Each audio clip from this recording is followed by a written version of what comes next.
दो बड़ी अहम खबरें डेवलप हुई हैं और दोनों का ताल्लुक पाकिस्तान तहरीक इंसाफ से है। थरथल्ली मची हुई है इस खबर के आने के बाद। पहली दफा पाकिस्तान की तारीख में ये हुआ है, ये किसके मुंह पे चपेड़ आई, ये किसको शर्मिंदा करने की कोशिश हुई है। आके बेशर्मों की तरह कोई माफी मांगनी चाहिए कि नहीं? अब जाएं जाके पूछे शहबाज गिल से, जाएं जाके पूछे पाकिस्तान तहरीक इंसाफ के रहनुमाओं से कि आपको शर्म नहीं आई, आपने इस किस्म की घटिया कैंपेन चलाई, आप क्या बिगाड़ा है भाई पाकिस्तान ने आपका, क्या आप उसके हवाले से इस तरह की स्कीमें निकालते रहते हैं बैठ। ISI को क्रेडिट दे रहे हैं कि जो ISI ने जो है वो डायस्पोरा को आपस में डिवाइड कर दिया है और सीधी सीधी गल है, अब लड़ पे अस्सलाम वालेकुम नाज़रीन, मैं हूं मंसूर अली खान। अपने डिजिटल चैनल के ऊपर आपको खुशामदीद कहेंगे। नाज़रीन, पिछले 12 घंटे के अंदर दो बड़ी अहम खबरें डेवलप हुई हैं और दोनों का ताल्लुक पाकिस्तान तहरीक इंसाफ से है और थरथल्ली मची हुई है इस खबर के आने के बाद। तो दिल थाम के बैठिएगा, एंड तक इस वीडियो को देखिएगा, चैनल को सब्सक्राइब करना मत भूलिए, बेल आइकन प्रेस कीजिए। अगर आपको वीडियो पसंद आए उसे लाइक और शेयर ज़रूर कीजिएगा। नीचे कमेंट सेक्शन में अपनी राय से हमें आगाह ज़रूर कीजिएगा।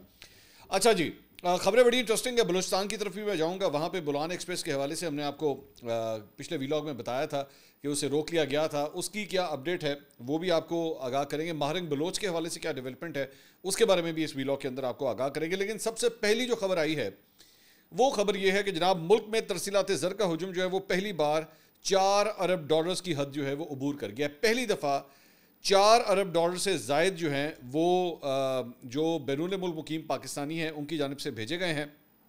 और स्टेट बैंक ऑफ पाकिस्तान ने मार्च 2025 के ये फिगर्स जो हैं, एक महीने के फिगर्स जो हैं वो ये शाया किए हैं। और सालाना बुनियादों के ऊपर जो है वो तरसीलात ज़र में अब 37.3% रिकॉर्ड इजाफा हो चुका है, जबकि माहाना बुनियाद पर 29.8% का नुमाया इजाफा जो है वो रिकॉर्ड किया गया है। ये मार्च 2025 को अगर आप कंपेयर करें मार्च 2024 के साथ, तो ये 29.8% का उसमें जो है वो फ़र्क आया है। मजमूई तौर पर अगर फाइनेंशियल ईयर की बात करें, जुलाई तक मार्च साल 2025 के दौरान $28 अरब जो हैं वो अब तक भेजे जा चुके हैं तरसीलात ज़र में। और इससे पहले 2024 में जो है, जब ये अगर इन महीनों की बात की जाए तो 21 अरब थे, वो 21 अरब अब बढ़ के जो है वो 24 अरब हो चुके हैं इस सारे अरसे के दौरान। तो सऊदी अरब से $987.3 मिलियन, मुत्तहिदा अरब अमारात से $842.1 मिलियन जो है तरसीलात ज़र में जो है वो भेजे गए हैं। अच्छा, मेरे लिए जाहिर बात है ये नंबर तो एक बहुत बड़ा नंबर है कि पहली दफ़ा पाकिस्तान की तारीख में ये हुआ है कि एक महीने में $4 अरब से ज़ायद जो हैं वो भेजे गए हैं। लेकिन इसका एक दूसरा एंगल है, और वो दूसरा एंगल क्या है वो ज़रा मैं आपको दिखाना चाहूँगा। सबसे पहले ये फ्लायर और ट्वीट देखिएगा, ये पाकिस्तान तहरीक इंसाफ की ट्वीट है 12 फरवरी को रात 8:41 के ऊपर। ये उनकी जानिब से PTI ऑफिशियली, आप जानते हैं कि वो इसके ऊपर पूरी एक कैंपेन चला रहे थे। नो राइट्स नो रेमिटेंसेस, खाम का हुक्म, तरसीलात बाइकॉट, कि जी आप रेमिटेंसेस ना भेजें, ठीक है। उसके बाद एक और ट्वीट, ये 11 फरवरी रात को 10:57 इमरान खान साहब की तस्वीर लगा के लिखा हुआ, जी my message for overseas Pakistani is that sending remittances to this government is akin to staining your own hands with blood, completely boycott remittances to this regime which is complicit in the massacre of its own citizens. कि जी इस हुकूमत को जो है वो तरसीलात भेजना बंद कर दें, इनको रेमिटेंसेस भेजना बंद कर दें। इमरान खान की तस्वीर चिपका के जो है वो ये एक ट्वीट की हुई है। उसके बाद ये 14 फरवरी वैलेंटाइन डे वाले दिन जो है वो एक और ट्वीट हुई है, no democracy no rights no justice no freedom of speech no remittances, के यही वो जो पूरी कैंपेन जो है वो चल रही थी। उसके बाद ये एक और, अच्छा ये बड़ा इंटरेस्टिंग मैंने निकाला, ये 5 मार्च को 2025 को सुबह 10:30 बजे की ट्वीट है और इसमें बड़ी इंटरेस्टिंग बात लिखी हुई है कि अगरचा ये तहरीक इंसाफ के प्लेटफॉर्म से मतलब ये चीज़ जो है लिखी हुई है, अगरचा एक तरफ नो राइट्स नो रेमिटेंसेस की मुहिम जारी है, जबकि दूसरी तरफ लाखों कैंसर के मरीजों की उम्मीदों का आखिरी सहारा शौकत खानम अस्पताल है, जिसकी मदद करना भी ज़रूरी है। इसकी बराह रास्त मदद करें, डोनेट टू शौकत खानम। अच्छा, वो कह रहे हैं रेमिटेंसेस आप मत भेजें, लेकिन शौकत खानम को जो है वो आप पैसे ज़रूर भेजें। एक तो मेरा अपना मानना है कि शौकत खानम को जो है वो सियासत से बिल्कुल दूर रखना चाहिए। इमरान खान साहब या पाकिस्तान तहरीक इंसाफ हमेशा इस बात के ऊपर जो है एतराज़ करती रही है कि जब मुस्लिम लीग नून की जानिब से या किसी भी और ज़रिए से जो है वो शौकत खानम के ऊपर तनकीद की जाती थी, तो ये हमेशा यही कहते थे कि जनाब ये क्या बेशर्मी वाली हरकत है कि शौकत खानम को जो है वो आप बात करें। यहाँ पे आप कर क्या रहे हैं, आप कह रहे हैं कि बाकी किसी को बाकी रेमिटेंसेस मत भेजें, वो रोक दें, शौकत खानम को आप अलबत्ता ज़रूर पैसे भेजें, वो मत रोकिएगा, वो पैसे आपके नहीं रुकने चाहिए। तो एक सियासी जमात को तो किसी हॉस्पिटल के साथ आके खड़े भी नहीं होना चाहिए इस मामले के अंदर, क्योंकि जो गंद अगर आपके ऊपर उछलेगा या आपके बारे में कोई तनकीद होगी तो वो उसके छींटे उनके ऊपर भी आएंगे। तो बेहतर है कि आप अपने आप को दूर रखें। लेकिन उसके बाद आगे और चले, और हमने बड़े निकाले में, ये पीटीआई नॉर्थ पंजाब का अकाउंट है जी, और ये 24 मार्च की ये ट्वीट है, तरसीलात ज़र का boycott, cut the flow, see tyrants go, और वही ऊपर लिखा हुआ जी नो राइट्स नो रेमिटेंसेस, के जनाब आप रेमिटेंसेस ना भेजें। उसके बाद सिर्फ यहाँ कहानी ख़त्म नहीं होती, ये शहबाज गिल साहब की ये ट्वीट है जनाब 29 दिसंबर 2024 की, और इसके अंदर लिखा हुआ है तरसीलात ज़र का फैसला हो चुका, खान कॉल दे चुका, पॉलिटिकल कमेटी में बात कई दिन पहले तय हो चुकी, हम ट्वीट कर चुके, इसलिए इस सिलसिले में कोई इबहम न रहे, तमाम समंदर पार पाकिस्तानियों से अपील है कि तरसीलात को फ़ौरन बंद किया जाए। ये शहबाज गिल साहब ने दिसंबर के अंदर ट्वीट किया हुआ है। उसके बाद ये एक और ट्वीट है 26 दिसंबर की सुबह 10:30 बजे, तमाम समंदर पार पाकिस्तानियों से गुजारिश है कि इमरान खान की कॉल पर फौरी तौर पर अपनी तरसीलात को पाकिस्तान भेजना बंद कर दें, जब तक इमरान खान की अगली हिदायत नहीं आती ये सिलसिला जारी रहना चाहिए। तो अगली हिदायत तो अभी तक नहीं आई है मेरे भाई। अब मेरा सवाल ये है कि ये जो $4 अरब से भी ज़ायद एक महीने के अंदर तफसीलात जो है वो आ गई हैं, ये किसके मुंह पे चपेड़ आई? ये किसको शर्मिंदा करने की कोशिश हुई है? ये किसको अब मतलब आके बेशर्मों की तरह कोई माफ़ी मांगनी चाहिए कि नहीं, कि यार हमने जो पूरी इतनी कैंपें चलाई दिसंबर से लेके तो ये मार्च तक, मतलब दिसंबर जनवरी फरवरी मार्च 4 महीने हमने बैठ के पूरी ये कैंपेन चलाई कि जनाब रेमिटेंसेस भेजना बंद कर दें, रेमिटेंसेस भेजना बंद कर दें।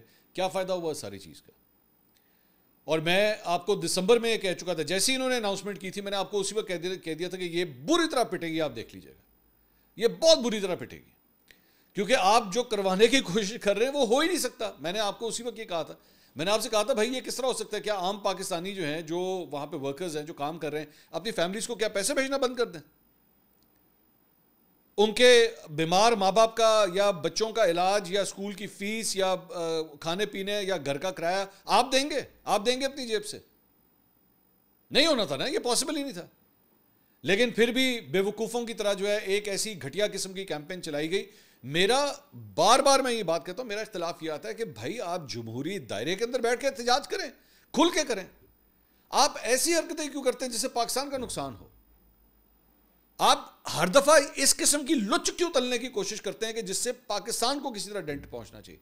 आप अच्छी तरह जानते थे कि ये रेमिटेंसेस जो है ना तो आप रोक सकेंगे, और इसका नुकसान अगर किसी को होगा तो सिर्फ पाकिस्तान का होगा। लेकिन फिर भी आपने ये हरकत करने की कोशिश की कि नहीं नहीं नहीं नहीं, रेमिटेंसेस रुकवाओ, किसी तरह रुकवाओ। सिर्फ इसका पाकिस्तान का नुकसान होना था। आपके डॉलर इनफ्लोज जो हैं वो ड्रॉप हो जाने थे, वो भी अल्लाह का शुक्र है वो नहीं हुए। अब जाएं जाके पूछे शहबाज गिल से, जाएं जाके पूछे पाकिस्तान तहरीक इंसाफ के रहनुमाओं से कि आपको शर्म नहीं आई? आपने इस किस्म की घटिया कैंपेन चलाई, आपने क्या बिगाड़ा है भाई पाकिस्तान ने आपका कि आप उसके हवाले से इस तरह की स्कीमें निकालते रहते हैं बैठ के? ये अभी सिर्फ एक शर्मिंदगी है, अभी मैं और भी चीज़ें आपके साथ शेयर करूंगा, आप आगे आगे देखिए, अभी सिर्फ यहाँ कहानी ख़त्म नहीं होती। उसके बाद आगे जो है वो एक और जो पता लगा है कि पाकिस्तान के दौरे के ऊपर जो अमरीकी एक वफ्द आया हुआ है कांग्रेस का, उसने अपने दौरे को इंतहाई कामयाब और मुस्तक़बिल के हवाले से जो है बड़ा अहम करार दिया है। और उनकी जो है वो फुटेज भी आ गई कल कि वो आर्मी चीफ से जो है उनकी मुलाकात हुई है, और कांग्रेसमैन जैक वॉनबर्ग उन्होंने कहा कि पाकिस्तान और अमेरिका के ताल्लुकात की अहमियत मुसलम है, उसकी अहमियत को मुस्तकबिल में कम नहीं समझा जा सकता। इसके मुस्बत असरात ना सिर्फ पाकिस्तान और अमेरिका बल्कि दुनिया के दीगर तरक्की पजीर इलाकों पर भी मुरतब होंगे। जैक वॉनबर्ग ने कहा कि हम यहाँ मखसूस शोबों में काम कर रहे हैं और शराकतदारी को फ़रोग दे रहे हैं। इस शराकतदारी में मादनियात एक अहम शोबा है। ये इकदाम आने वाले वक्त में ऐसी मजबूत सनतों की बुनियाद रखेंगे जो पाकिस्तान समेत पूरी दुनिया के लिए फ़ायदेमंद होंगे। अच्छा, अब पसूड़ी क्या पड़ गई है? पसूड़ी ये पड़ गई है, मुसीबत ये हो गई है कि जनाब ए जेड़े बंदे है सन, इनको तो हमने बैठ के पूरी तरह पता नहीं किस तरीके से अपनी कैंपेनिंग की, लॉबिंग की, इनको घेरा, पूरी तरह तैयार किया कि ये जाएंगे, ये मौजूदा अमरीकी हुकूमत जो नई इंतज़ामिया है उनकी जानिब से पाकिस्तान को की तरफ जब जाएंगे तो ये वहाँ पे फटे जो है वो उखाड़ के रख देंगे वहाँ पे, और ये जाते साथ ही लैंड करते साथ ही शायद कहेंगे जी मैंने सानू इमरान खान ने बुलाओ, असी होर किसी ने मिलना, सानू इमरान खान ने बुलाओ, या हमें और कुछ नहीं तो कम से कम अलीमा खान से मिलाएं, या और कुछ नहीं तो हमें पाकिस्तान तहरीक इंसाफ के लीडरों से मिलाएं। वो अभी तक कम से कम कोई मुलाकात नहीं हो सकी है। अब उसके ऊपर हुआ क्या है, मैं चंद चीज़ें आपके साथ जो है मैं शेयर करना चाहूँगा। शाहीन सबाई साहब का ट्वीट है, ये ज़रा देखिएगा। इसमें कहते हैं जी 3 अमरीकी मेरे सवाल जवाब का इंतज़ार। अब शाहीन सबाई साहब आप अच्छी तरह जानते हैं कि उनका झुकाव जो है किस तरफ है। कहते हैं जिन दोस्तों ने 3 अमेरिकी कांग्रेस के मेंबर्स को पाकिस्तान भेजा है, हज़ारों डॉलर उनकी खिदमात में पेश करके। अच्छा चलें, शाहीन सबाई साहब ने इस बात की तस्दीक कर दी है कि इनको पैसे भी दिए गए थे, इस वक्त को पैसे भी दिए गए थे। उनसे सवाल है कि क्या ये लोग पाकिस्तानी फौज से मुलाकात करने और सरकारी बयानियां सुनने गए हैं? क्या उन्होंने अभी तक इमरान खान और उनकी बहनों से मुलाकात करने की ख्वाहिश का इजहार भी किया है? क्या ये सब अच्छा की कहानियां सुनकर, खाने खाकर, गपशप सुनकर और एक मकरू जाली हुकूमत के लोगों से मिलकर खुशी खुशी वापस आ जाएंगे? क्या ये जो विल्सन के कानून की हिमायत करेंगे? अगर ये सब नहीं तो मुझे कहने दें, हमारे पाकिस्तानी भाई बेवकूफ़ या उल्लू बन गए हैं। उन्होंने गलत लोगों पर अपने हज़ारों डॉलर लगाकर मुल्क और इमरान खान को सख्त नुकसान पहुंचाया है। मगर ये 3 लोग अगर अभी भी इसरार करके खान से या उनकी फैमिली से मुलाकात करके वापस आते हैं तो मैं इन सब से माफ़ी मांग लूँगा और अपनी ट्वीट डिलीट कर दूंगा, अपने अल्फाज वापस ले लूँगा। उनके फैसले का इंतज़ार रहेगा।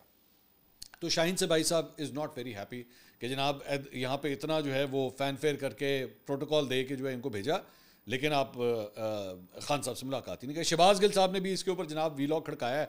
उन्होंने एग्जैक्टली क्या कहा? उन्होंने कहा इन कांग्रेसमैन की मुलाकात तहरीक इंसाफ के लोगों से नहीं हुई, इस पर मैं ज़्यादा बात नहीं करूँगा। मैं ना ही बोलूँ तो बेहतर है, क्योंकि अपने ही गिराते हैं नशीमन पर बिजलियाँ। घर को जब घर के चिराग से आग लग जाए तो संभालने में वक्त लगता है। डायस्पोरा को भी देखना होगा, इतनी बड़ी काविश नाकाम कैसे हो गई। ये कोशिश किसी और ने नहीं, डायस्पोरा के अंदर से ही ज़ाया की गई है। तो उधर जो है वो आपस में सीधी सीधी गल है, आप लड़ पे हैं, आप लड़ पे हैं कि जनाब हमने तो पता नहीं क्या क्या कुछ किया था और ये अमरीकी वक्त जो है वो जाएगा, जाके इमरान खान की रिहाई के बारे में बात करेगा, तो ये तो आर्मी चीफ के साथ मुलाकातें करके जो है वापस आ रहा है, ऐसा कर ही नहीं रहा कुछ। तो इसके अलावा शहजाद अकबर साहब ने भी अपना वीलॉग खड़काया है इसके ऊपर। उन्होंने फरमाया कि जनाब अमरीकी कांग्रेसमैन की अगर इमरान खान से मुलाकात नहीं हो सकी तो यह आप पारा कि उस विंग की कामयाबी है जो बैरून मुल्क मामला तय करता है। डायस्पोरा में शामिल कुछ लोगों की वजह से तमाम कोशिशों पर पानी फेर दिया गया। मुर्गी फरोश को तहरीक इंसाफ के लोगों ने ही जमात के अंदर घुसाया और ISI ने डायस्पोरा को तकसीम कर दिया। तो बेसिकली ISI को क्रेडिट दे रहे हैं कि जो ISI ने जो है वो डायस्पोरा को आपस में डिवाइड कर दिया है। कुछ सहाफ़ियों से भी मुलाकात होनी थी, वो मनसूख कर दी गई। उसमें हामिद मीर, शहजाद इकबाल, हबीब अकरम, अतर काजमी, खावर घुमन, काशिफ अब्बासी, आरफा नूर, मेहर अब्बासी, अलीना शिगरी और फरिया इदरीस भी शामिल थी। तो इनका कहने का मकसद है कि इन लोगों के साथ मुलाकात जो है हमारी तय थी, लेकिन ये नहीं हो सकी। अब बात पता क्या है? बात यह है कि यहाँ पे भी ये लोग जानबूझ के आपको उल्लू बना रहे हैं। ये क्यों उल्लू बना रहे हैं मैं आपको बताता हूँ। देखिए, ये जो इंटरनेशनल डेलीगेशंस आते हैं ना, कोई भी हो, इनका जो भी राउटिंग होगी, इनकी जो भी मुलाकात होगी, कोई मूवमेंट होगी, किसी से इन्होंने मिलना है, क्या करना है क्या नहीं करना, ये हमेशा फॉरेन ऑफिस के थ्रू जो है वो सेटअप किया जाता है। आपको पता है, इन्होंने अगर एक शहर से दूसरे शहर जाना हो, लेट्स से ये इस्लामाबाद आए हुए और इस्लामाबाद से इन्होंने लाहौर आना हो या कराची आना हो, तो इनको तब भी फॉरेन ऑफिस को इन्फॉर्म करना पड़ता है कि जी हमारी मूवमेंट होने लगी है, हमारी मूवमेंट होने लगी है, हम फलां जगह जाने लगे हैं। अगर मेरी होती है कभी कभार डिप्लोमेट्स वगैरह से मुलाकात होती है डिनर्स वगैरह के ऊपर या वैसे मीटिंग्स के अंदर, तो वो हमें हमेशा इन्फॉर्म करते हैं कि जी हमने अपने कॉन्सुलेट को और फॉरेन ऑफिस को इन्फॉर्म किया हुआ है कि हम इस वक्त यहाँ पे आए हुए हैं और ये हमारी मुलाकात हो रही है। इन्होंने ये चक्कर क्या है, इन लोगों के जहनों में ये है कि पाजी असी इधरों ना असी चार्ज करता है, असी फ्यूल भरता है, बस ये रॉकेट की तरह जाएंगे और धड़ुम करके वहाँ पे जाके ना पाकिस्तानी हुकूमत के ऊपर गिर जाएंगे। हम कहेंगे भाईजान हमसे इससे मिलना है, हमने उससे मिलना है, हमने इससे मिलना है और मुलाकात हो जाएगी। ये जान के लारे लपे देते हैं, ये जान के बिल्कुल उसी तरह जिस तरह भी पहले थोड़ी देर पहले मैं रेमिटेंसेस के हवाले से आपको बता रहा था ना कि बेवकूफ़ बनाया। आप इन लोगों से जाके पूछे, मैं ओवरसीज पाकिस्तानी से कहता हूँ कि जाके इनसे पूछे तो बेशर्म हो, तो शर्म नहीं आती कि तुम पाकिस्तान के हवाले से इस तरह की घटिया हरकतें करते हो बैठ के कि जी रेमिटेंसेस नहीं भेजनी और उसके बाद पट्टा बैठ जाएगा, बेड़ा गर्क हो जाएगा पाकिस्तान का। तुम अच्छी तरह जानते हो इसका नुकसान पाकिस्तानी हुकूमत का नहीं है, पाकिस्तान का है। अब यहाँ पे भी जो है वो तस्वीरें वगैरह शेयर हो रही हैं कि जनाब NH1 जो है गोरा, वो तो शहबाज गिल वगैरह इन सबसे मुलाकातें वगैरह कर रहा था, तो हुन उधर जाके कोई लिफ्ट ही कोई नहीं। तो पूछे ना जाके शहबाज गिल से कि गिल भाई तू कितना किए बैठ के, तूने इतनी देर में क्या किया, खच्ची मारी है तूने बैठ के, कभी तूने जो है वो रिचर्ड गनेल के पीछे तू कभी लग गया, कभी किसी चीज़ के पीछे लग गया। तो अगर कोई मुज़ाकरात करने की बात करे तो नहीं मुज़ाकरात नहीं करने भाजी, मुज़ाकरात फिर आप आ जा, इनकलाब ले आ, फिर आ जा, लैंड कर जा इधर, अपना ग्रीन कार्ड फाड़, अपनी सिटीजनशिप अगर तेरे पास है, अगर रेजिडेंसी है उसको फाड़, इधर लैंड कर, यहाँ पे आके जद्दोजहद स्टार्ट कर मेरा भाई, उधर बैठ के क्या फ़ायदा। तो ये एक अच्छी खासी चपेड़ है इन लोगों के ऊपर, इनके मुंह के ऊपर चपेड़ है जो इस तरह की हरकतें करते रहे पिछले चंद महीनों के अंदर। उसके बाद मुर्तज़ा अली शाह साहब ने जो है वो एक स्टोरी दी है इसी हवाले से। उन्होंने कहा द न्यूज़ को मालूम हुआ है कि साबिक वज़ीर आज़म और जेल में बंद पीटीआई के बानी चेयरमैन इमरान खान से गुज़िश्ता साल नवंबर में एक ऐसे शख्स से तवील बातचीत की थी जो अब आला हुकाम के साथ हालिया अहम बातचीत का हिस्सा हैं। इंतहाई मौक़र ज़राए ने इस नुमाइंदे को बताया है कि अमरीकी पाकिस्तानियों के ग्रुप के गुज़िश्ता माह के तीसरे हफ्ते में इमरान खान के साथ मुज़ाकरात से पहले अडयाला जेल में इमरान खान और एक ऐसे शख्स के दरमियान बातचीत के कई सेशंस मुनक्किद हुए थे। ये शख्स अब हालिया मुज़ाकरात और बातचीत का हिस्सा है। इमरान खान और ताकतवर पाकिस्तानी इंतजामिया के दरमियान तातुल को ख़त्म करने के लिए जो कोशिशें हो रही हैं उनमें फूड और रियल स्टेट की अमरीकी पाकिस्तानी शख्सियत तनवीर अहमद, तहरीक इंसाफ अमरीका चैप्टर के सीनियर रहनुमा आतिफ खान, सरदार अब्दुल समी, डॉक्टर उस्मान मलिक, डॉक्टर सारा बिलाल और डॉक्टर मोहम्मद मुनीर शामिल हैं। ज़राए के मुताबिक KPK के 3 सीनियर रहनुमाओं ने इमरान खान को यकीन दिलाया कि लाखों लोग इस्लामाबाद पर धावा बोल देंगे और PTI की शराइत पर इमरान खान को रिहा कराया जाएगा। उस वक्त बुशरा बीवी इस पूरे मंजरनामे में शामिल नहीं थी और उनकी शमूलियत के हवाले से भी कोई फैसला नहीं हुआ था। इमरान खान उस मार्च की कामयाबी के लिए इस कदर पुरुम्मीद थे कि उन्होंने अमरीकी पाकिस्तानियों के साथ मुज़ाकरात ख़त्म करने का फैसला कर दिया कि नहीं, मुझे ज़रूरत ही नहीं है, इधर ही होएगा जो कुछ होएगा। तो इस खबर की तस्दीक जो है वैसे 2 हफ्ते पहले भी हो चुकी है। सजाद बरकी साहब जो है वो अपने एक इंटरव्यू के अंदर इस बात की तस्दीक कर चुके हैं कि हाँ जी, इस तरह एक ग्रुप जो है वो गया था। अब सवाल ये है कि मेरा सिर्फ सारे मामले के अंदर पॉइंट ऑफ व्यू ये है कि भाई मुज़ाकरात को अमल दीजिए, उसे टाइम दीजिए, उसे मौका दीजिए। पाकिस्तान तहरीक इंसाफ जो है अगर अपनी चीज़ों को रिजॉल्व करना चाहती है तो वो सिर्फ और सिर्फ इसी के ज़रिए होगा। वो सिर्फ और सिर्फ इसी तरीके से होगा कि अगर आप अपने इस्टेब्लिशमेंट के साथ, फौज के साथ मामला को तय करेंगे, सेटल करेंगे। बाकी ये सारे रंगबाज हैं, ये मैं आपको खुल के बता रहा हूँ, मैं I am taking their names. ये सारे रंगबाज हैं, ये अपना सौदा बेच रहे हैं, अपना उल्लू सीधा कर रहे हैं। मैं बार बार आपसे कह रहा हूँ, इनसे जाके पूछें इनमें से कौन कौन ग्रीन कार्ड होल्डर है, इनमें से कौन कौन ड्यूल सिटीजनशिप किसके पास है, कौन अमेरिका का सिटीजन है। इनसे पूछें इन्होंने वहाँ पे अब तक कितनी जायदादें बनाई हैं। इनसे पूछें कि यूट्यूब चैनल से ये लोग कितने पैसे बना चुके हैं। Go and ask these questions, क्योंकि ये अपने ज़ाती मफादात की खातिर ये सब कुछ कर रहे हैं। ये PTI के खैर खान नहीं है। मैं आपको बार बार ये बात बता रहा हूँ, ये आपको गधा बना रहे हैं, बेवकूफ़ बना रहे हैं। इनसे पूछे इन्होंने पिछले 10 साल में अब तक कितनी जायदादें बनाई हैं। इमरान खान साहब के साथ जब ये हुकूमत में आए 2018 में, उससे पहले all of these guys, Shahbaz Gill, Shahzad Akbar, ये सब के सब, इनसे कहीं डिक्लेयर करें 2017 में आपके पास क्या एसेट्स थे और आज 2025 में आपके पास क्या एसेट्स हैं। बताएं, डिक्लेयर करें इस बात को, ताकि पता तो लगे ना कि आप पाकिस्तान तहरीक इंसाफ के नाम पे कितना पैसा छाप रहे हैं। लोगों को पता होना चाहिए, उनका ये राइट है। इसके अलावा एक और खबर जो अदालती मामलात के हवाले, मैं बल्कि बलूचिस्तान के हवाले से ज़रा आपको अपडेट कर दूं इससे पहले कि वो चीज़ जो है वो निकल जाए। वो ये है कि जनाब आज भी महरंग बलोच के हवाले से जब तक कि कम से कम ये वीलॉग रिकॉर्ड हो रहा है तो फैसला अभी तक नहीं आया है। फैसला महफूज हो चुका है। पहले एक्सपेक्ट किया जा रहा था अगले दिन आ जाएगा, नहीं आया। आज मंडे वाले दिन एक्सपेक्ट किया जा रहा था शायद आ जाएगा, आज नहीं आया। दूसरी जानिब वहाँ पे जो लकपास है, जहाँ पे सरदार अख्तर मेंगल की जानिब से जो है वो धरना दिया गया है, वहाँ पे एक ऑल पार्टीज़ कॉन्फ्रेंस जो है आज मुनक्किद की जा रही है और ज़्यादातर अपोजिशन की जमातें जो हैं वो वहाँ पे सरदार अख्तर मेंगल के पास वहाँ पे आई हैं। दूसरी जानिब ये कि पिछले वीलॉग में हमने आपको खबर दी थी कि जनाब बोलान एक्सप्रेस को जो है वो जैकबाबाद पे रोक लिया गया था। तो ये पता लगा है कि वहाँ पे जो है वो सुबह 8 बजे जो ट्रेन है वो जैकबाबाद से निकल गई थी। 3 बजे जो है वो सिब्बी पहुंची और वहाँ पर जो है वो शटल सर्विस यानी कि वहाँ पे बसेस वगैरह का अरेंजमेंट किया गया था और उसमें पैसेंजर्स को जो है वो शिफ्ट किया गया और वहाँ से सवारियाँ लेके जो है वो कोयटा के लिए रवाना हो गई है। और अब ये वाली ट्रेन जो है वो सिब्बी से जो है वापस कराची के लिए रवाना होगी। तो मज़ीद आगे जो है वो कोयटा के लिए ये ट्रेन जो है वो नहीं गई है। तो मैंने सोचा ये भी ज़रा आपको अपडेट कर दिया जाए। दूसरी जानिब जनाब ड्रामा निगार खलील रहमान कमर साहब, उनका वो जो एक स्कैंडल आया था हनी ट्रैप का, जहाँ पे उनको रात के वक्त जो है वो किसी इधर घर में बुलाया गया था और फिर उनकी छुप के जो है वीडियो बनाई गई थी। बाद में उनको वहाँ से अगवा किया गया था, तावान का सारा इशू था। तो वो केस जो है उसका फ़ैसला सामने आ गया है और अदालत ने मुलज़िमा आमना उरूज, ममनून हैदर और ज़ीशान को 7 साल कैद की जो है वो सज़ा सुनाई है। इंसदाद दहशतगर्दी अदालत के जज अरशद जावेद ने फैसला सुनाते हुए दीगर मुलज़मान को मुकदमे से बरी कर दिया है। खलील रहमान कमर को 15 जुलाई को पिछले साल मुलज़मान की जानिब से मुबैना तौर पर अगवा जो है वो किया गया था तावान के लिए और मुलज़मान के ख़िलाफ़ 21 जुलाई को थाना सुंदर में अगवा और दहशतगर्दी की दफ़ात के तहत मुकदमा दर्ज हुआ था और अगस्त 2024 में इंसदाद दहशतगर्दी अदालत में इन 11 मुलज़मान का ट्रायल जो है वो शुरू हुआ और 17 गवाहान जो है वो इसके अंदर पेश हुए थे और जिनमें खलील रहमान कमर के दोस्त, पुलिस और बैंक का अमला जो है वो भी शामिल था। तो इस केस में महज एक मुलजिम जो है वो ज़मानत पे रिहा था। तो अब ये सज़ाएँ जो हैं वो बिलाखिर सुना दी गई हैं। अगली वीडियो में आपसे दोबारा मुलाकात होगी। अल्लाह हाफ़िज़।